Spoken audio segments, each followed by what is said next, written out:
We do have some breaking news overnight. An appeals court has preserved access to a widely used abortion drug for now, but under tighter rules. So the FDA approved mifepristone more than 2 decades ago. And just last week, a federal judge in Amarillo blocked the FDA's approval. But overnight, an appeals court in New Orleans decided that approval can remain in effect. So this drug remains on the market while an expedited appeal does play out. Now, there are some restrictions, though. So the court is leaving in place parts of that ruling that halted changes that the FDA made back in 2016, relaxing the rules for prescribing and dispensing mifepristone.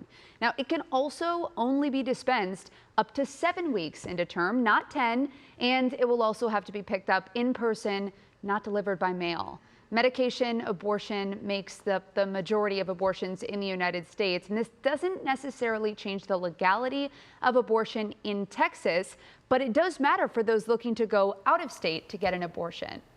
So big questions about where this case goes from here. Obviously, a lot of eyes on this issue. There's a lot of eyes on this issue, specifically on Texas, because this is where it's playing out. But the case could potentially head to the Supreme Court in the in the long term, but in the short term, opponents of the drug could seek to keep the full lower court ruling in effect. But the Biden administration, of course, could also ask the high court to allow for those FDA changes to remain in place while the case continues to play out.